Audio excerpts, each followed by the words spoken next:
Telugu PMC ప్రేక్షకులకు స్వాగతం. Hi friends, మీరు గనక ఇప్పుడే మా ఛానల్కు వచ్చినట్లయితే మా ఛానల్ని సబ్స్క్రైబ్ చేసుకోండి. సబ్స్క్రైబ్ చేయడంతో పాటు పక్కనే ఉన్న బెల్ ఐకాన్ని క్లిక్ చేయండి. మా టీవీలో ప్రసారం అవుతున్న సీరియల్ సత్యభామ. ఈ సీరియల్లో ఎన్నెన్నో జన్మల బంధం సీరియల్లో హీరో హీరోయిన్లుగా నటించిన నిరంజన్, డెబ్జాని మెదక్ సత్యభామ సీరియల్లో సత్య, క్రిష్ పాత్రలో కలిసి నటిస్తున్నారు. వీరితో పాటు ఈ సీరియల్లో హర్ష క్యారెక్టర్లో శ్రీహర్ష నటిస్తుండగా నందిని క్యారెక్టర్లో యామిని నటిస్తుంది.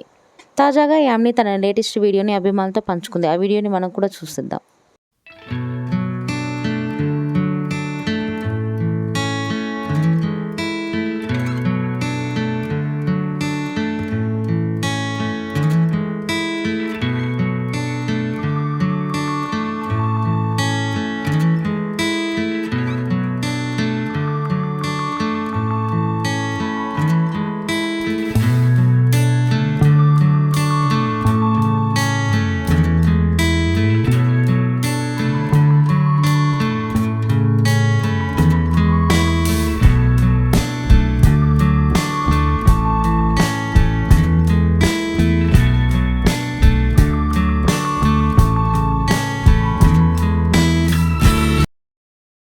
ఈ వీడియో మీకు నచ్చినట్లయితే లైక్ చేసి మరిన్ని టాలీవుడ్ లేటెస్ట్ అప్డేట్స్ మిస్ అవ్వకుండా చూడాలంటే తెలుగు పిఎంసి ఛానల్ను సబ్స్క్రైబ్ చేసుకొని పక్కనే ఉన్న బెల్ ఐకాన్ని క్లిక్ చేయండి.